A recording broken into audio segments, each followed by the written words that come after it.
کبھی سوچا ہے آپ نے کہ قرآن کی ایک سورہ کیسے زندگی کو منور کر سکتی ہے؟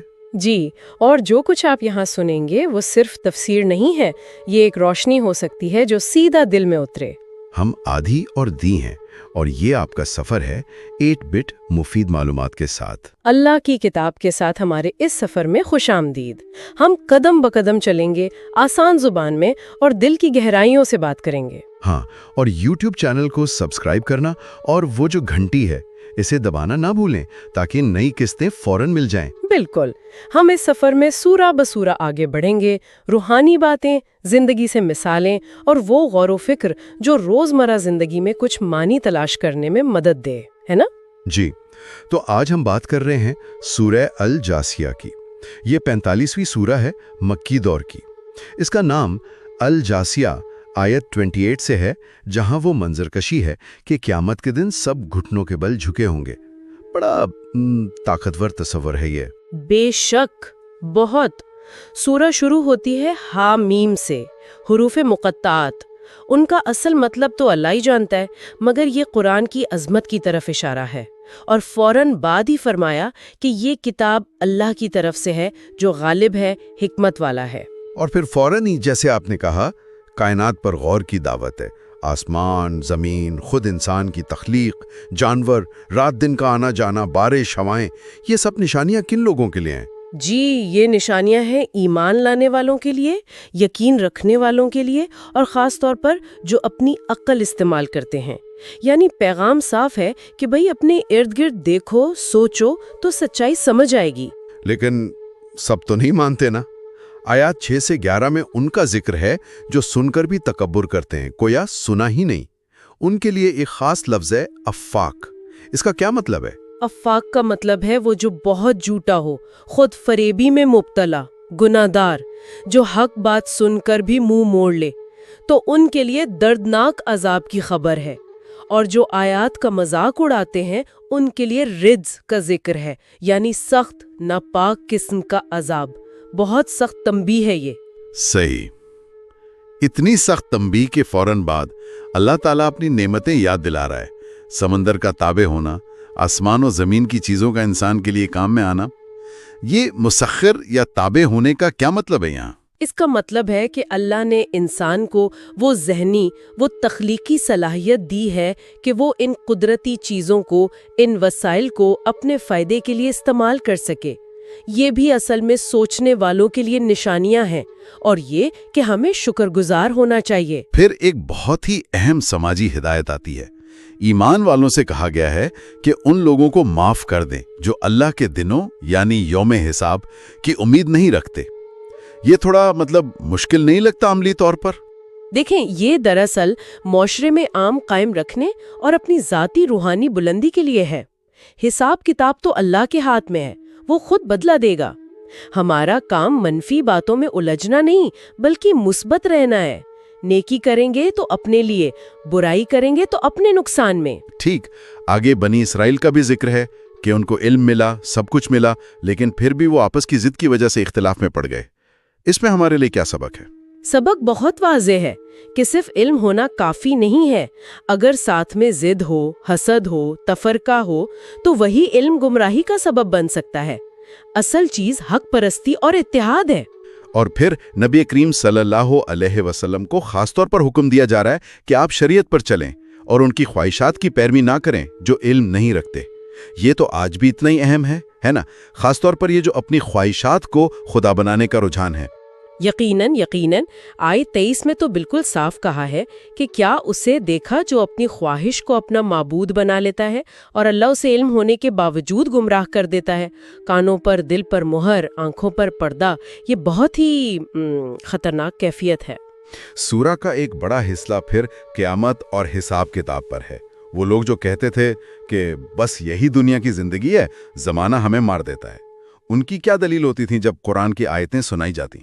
ان کی بس ایک ہی رٹ تھی کہ اچھا، اگر تم سچے ہو تو ہمارے باپ زادہ کو زندہ کر کے لاؤ۔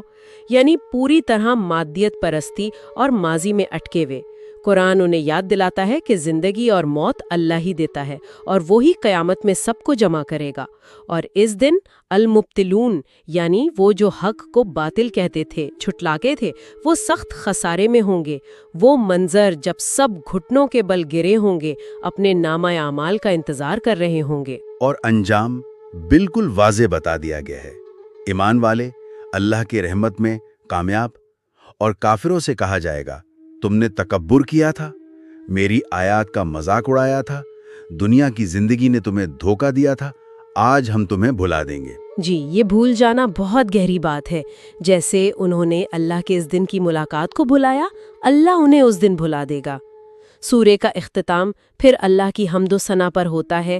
ساری تعریف اللہ کے لیے، آسمانوں، زمین اور تمام جہانوں کے رب کے لیے۔ وہی غالب، وہی حکمت والا ہے۔ سبحان اللہ۔ اس گہرے پیغام اور انتباہ کے بعد آئیے اب وہ دعا سنتے ہیں جو اس سورہ کے مضامین سے جڑی ہوئی محسوس ہوتی ہے۔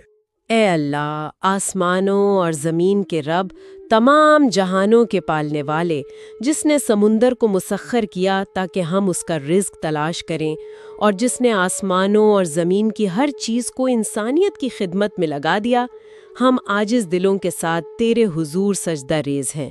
تو ہی فضل کرنے والا اور حکمت والا ہے، اور تیرے سوا کوئی طاقت اور قوت نہیں۔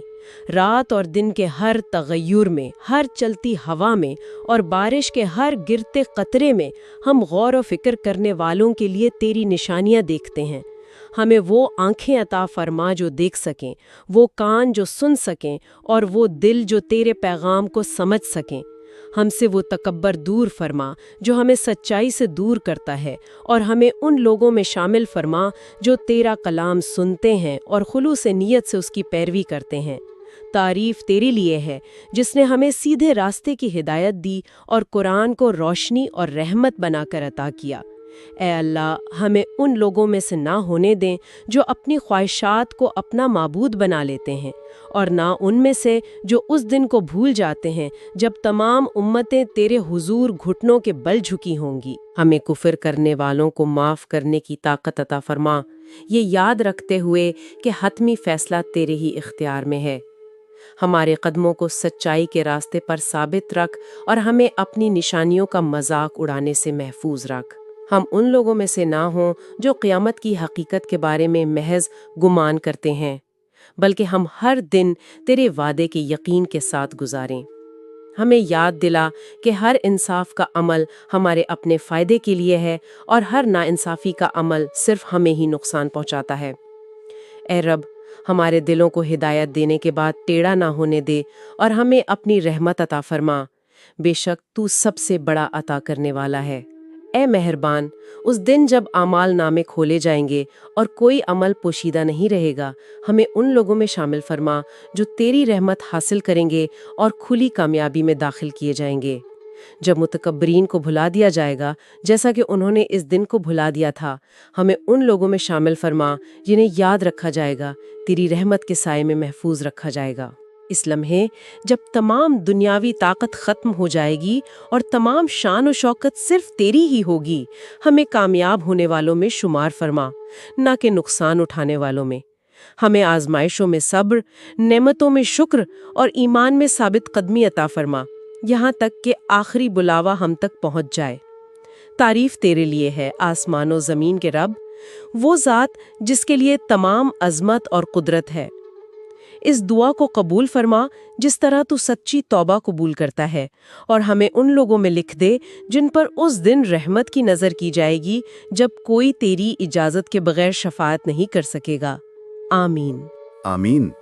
اس سورہ کے خلاصے اور اہم نکات کے لیے تفصیل ضرور دیکھیے گا۔ جی، یہ ہم سب سننے والوں کے لیے نور اور خیر کی شروعات ہو۔